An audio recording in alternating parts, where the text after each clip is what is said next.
Hello friends, welcome in NEET PG 2024। जो आज का मेरा सेशन है कि जो राउंड वन में जो एक्सपेक्टेड क्लोजिंग रैंक क्या होगा, जो गवर्नमेंट सीट्स के लिए all India quota MD MS, जो सभी स्टूडेंट्स को जैसे यही रहता है कि उन्हें उन्हें कोई एमडी और एमएस में जो क्लिनिकल ब्रांच मिले। हम मोस्टली ये क्लिनिकल ब्रांचेस ही डिस्कस करेंगे और जो वन बाय वन जो लास्ट ईयर का जो उसका पैटर्न है अभी, जो रैंक एक्सपेक्टेड मोस्टली जो 2023 का था उसके क्लोज ही जाएगा। और दूसरी बात कि बहुत स्टूडेंट्स का जैसे मैसेज आता है या कॉल आती है कि उन्हें स्टेट की मैट चाहिए, जैसे यूपी, वेस्ट बंगाल, आंध्रा, हरियाणा, सभी स्टूडेंट्स ये ज़्यादा उनकी डिमांड है कि उन्हें स्टेट गवर्नमेंट का जो प्रॉपर चाहिए। जैसे मैंने कर्नाटका, यूपी और जो ऑल इंडिया और डीएनबी, डीम्ड डिप्लोमा सभी का स्लो डाल दिया। स्टेट की मैं मेरा एक टेलीग्राम चैनल है जो मेरे इस यूट्यूब चैनल से भी जुड़ा है, जहाँ से आप लिंक ले सकते हैं। मैं उस टेलीग्राम चैनल पर जो स्टेट्स की मेरिट है सभी की वन बाय वन मैं डाल दूंगा।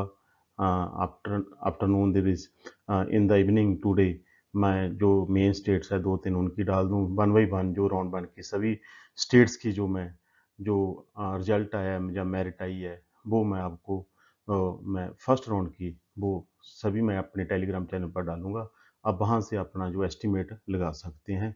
फिर भी किसी स्टूडेंट्स को पेड काउंसलिंग की ज़रूरत हो तो मुझे कॉल कर सकता है, अदरवाइज़ काइंडली मैसेज, चाहे मुझे व्हाट्सएप मैसेज करो चाहे मुझे कमेंट बॉक्स में करो, मैं सभी का इन टाइम रिप्लाई दूंगा।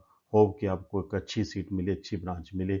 नेक्स्ट हम डिस्कस कर रहे हैं जैसे कि इसका क्लोजिंग रैंक क्या है। सबसे पहले हम देखें रेडियो जो रेडियोलॉजी है, जैसे वो स्टूडेंट्स की डिमांड है कि हमने तो डरमा में जाना है, रेडियोलॉजी में जाना है। जो फर्स्ट राउंड था 2023 का उसमें गवर्नमेंट सीट्स एमडीएमएस उसमें जो 1725 पर जो इसकी कट ऑफ थी और जो डरमा की थी वो 3639 मेडिसिन पर, जो 4138 पेडिक्स में 7074, ऑक्सीगेनी में 8569, रेस्पिरेटरी मेडिसिन में 9597, इमरजेंसी मेडिसिन में 9752, ऑर्थो में 10,074 एंड सर्जरी में 10,919, साइकेट्री में 15,637, ईएनटी में 16,373, आई में ऑप्था में 16,619, रेडियोथेरेपी में 19,479, एनेस्थीसिया में 20,683।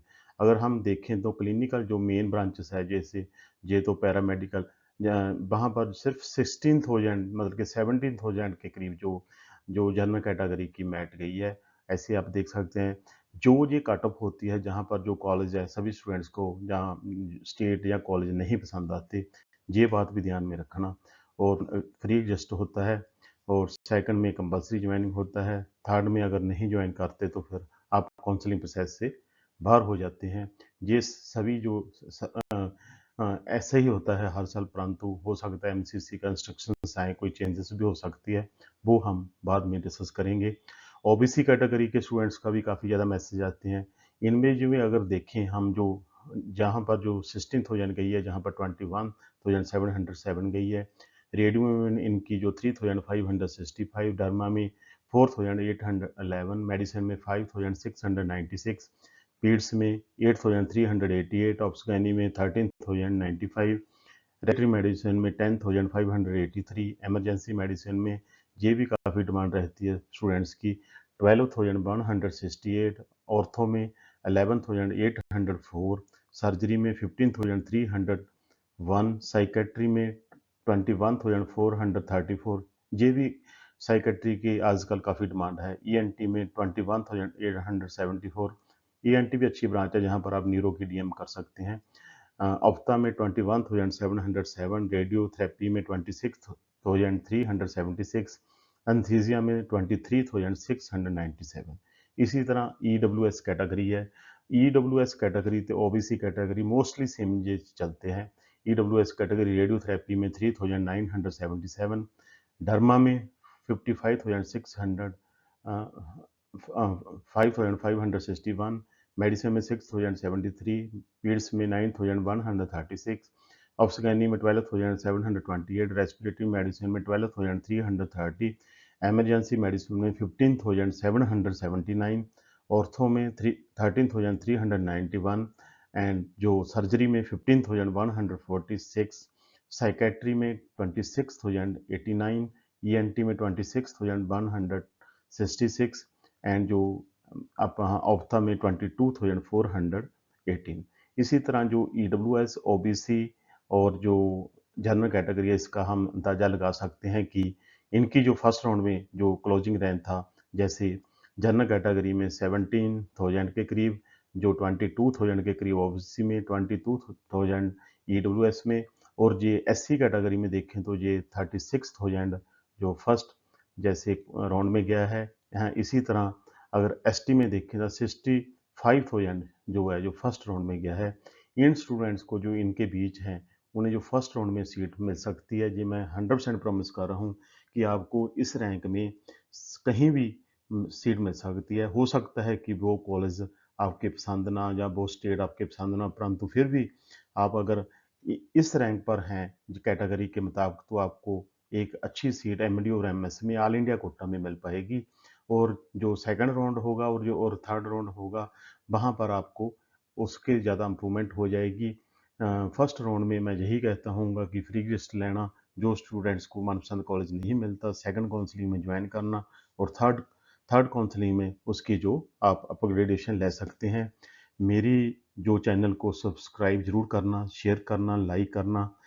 मैं यही कहता हूँ स्टूडेंट्स को भी ट्राई कीजिए सिर्फ मैसेज करने की, व्हाट्सएप हो चाहे वो कमेंट बॉक्स में, मैं सभी का रिप्लाई जो after 1 year after 1 hour every time मैं सभी का जो रिप्लाई करता हूँ। और अगर किसी को पेड काउंसलिंग चाहिए तो मुझे मैसेज कर सकता है। जो मिनिमम रेट में आपको वो भी मिल पाएगी, उसमें आपको मैं सभी जो मैथ्स है वो सभी निकाल कर दूंगा। कॉलेज कहाँ अप्लाई करना है, कैसे करना है, वो सब कुछ जो काउंसलिंग स्टार्ट से काउंसलिंग एंड तक आपका साथ दिया जाएगा। परंतु जो भी एडमिशन होगी वो आपके रैंक पर ही होगी। कोई काउंसलर, कोई भी पर्सन इन इंडिया आपको कोई आउट ऑफ टर्न एडमिशन नहीं दिला सकता, चाहे कोई भी हो। इसीलिए जो ऑनलाइन पैटर्न में, चाहे जो कुछ कॉलेज भी ऐसा करते हैं कि आप इतना पैसा दे दो, क्योंकि बहुत स्टूडेंट्स की जो जिनका रैंक भी अच्छा है, उन्हें यही सोच रखा है कि हमने तो रेडियो ही लेनी है, कुछ ने सोच रखा है हमने तो डर्मा ही लेनी है, हमने तो मेडिसिन लेनी है। अगर आपका रैंक बहुत अच्छा है तो एक एक ब्रांच तो आपको देखो प्लस और माइनस में कर लेनी चाहिए, क्योंकि इतने पैसे लगाने का भी कोई ज़्यादा फायदा नहीं। कॉलेज भी कोई प्राइवेट का स्ट्रक्चर डिफरेंट होता है और गवर्नमेंट का अलहदा होता है। इसीलिए जो पोस्ट ग्रेजुएशन है, जिनका रैंक मैं पहले भी कह चुका हूँ विद इन 30,000 है, उन्हें जो 30,000 है, उन्हें क्लिनिकल ब्रांच एमडी और एमएस में थर्ड राउंड तक मिलने के काफ़ी ज़्यादा चांसेस है। जनरल कैटेगरी की बात कर रहा हूँ। और जो ओबीसी एंड ईडब्ल्यू एस है, उनका मैं थर्ड राउंड के पहले भी बोला है, 37-36 तक आपको मिल सकती है एससी कैटेगरी में। और एससी कैटेगरी में 50-60,000 तक मिल सकती है। एसटी कैटेगरी में 70,000 तक मिल सकती है। थर्ड राउंड की बात कर रहा हूँ, एमडी और एमएस की कर रहा हूँ। जो डीएनबी में जहाँ भी प्लस हो जाता है, डीएनबी भी कोई माड़ी ब्रांच नहीं है, अच्छी ब्रांच है। पहले उसका रिजल्ट रेट काफ़ी कम था, अब काफ़ी अच्छा है। जो डीएनबी हॉस्पिटल्स ने जो मतलब कि मेडिकल कॉलेज के साथ जुड़े अटैच हैं, वहाँ तो बहुत ही अच्छा है, जैसे सर गंगाराम हम सोचें। और इसी तरह आप जो भी है पहले अपना मन बनाए भी कहाँ लेनी है एडमिशन, कैसे लेनी है। अगर किसी का रैंक जनरल कैटेगरी स्टूडेंट्स का, मैं पहले भी बोला है कि 30,000 से ज़्यादा है, फिर ज़्यादा उन्हें 50,000 तक पैथो और एनेस्थीसिया के चांसेस बन सकते हैं, डीएनबी में भी बन सकते हैं। पैथो के बारे में सोचना चाहिए, नहीं फिर नॉन क्लिनिकल, डिप्लोमा और जो प्राइवेट में आप जा सकते हैं। अगर आपने 1 साल नहीं छोड़ा पहले नहीं, तो आप 1 साल वेट भी कर सकते हैं, इतने पैसे कहीं नहीं लगाने। इसीलिए मैं कहता हूँ अगर मेरी वीडियोज़ को आप पूरे मन से पूरी तरह देखते रहेंगे, तो आपको किसी काउंसलर की ज़रूरत नहीं, ना ही मेरी ज़रूरत है। इसीलिए आप वीडियोज़ को अच्छी तरह देखें और आपको सब कुछ अपने दूसरा जो भी अपडेट्स आते हैं, चाहे एमएसएससी के हों, चाहे स्टेट्स के हों जहाँ पर आप एलिजिबल हैं, उनको अच्छी तरह रीड करना, उनका जो इन्फॉर्मेशन बुलेटिन है उन्हें अच्छी तरह रीड करना। आपको किसी की ज़रूरत नहीं पड़ेगी, ये मेरा प्रॉमिस है। इसलिए थैंक यू दोस्तों, वीडियोज़ को लाइक करना, शेयर करना, सब्सक्राइब करना।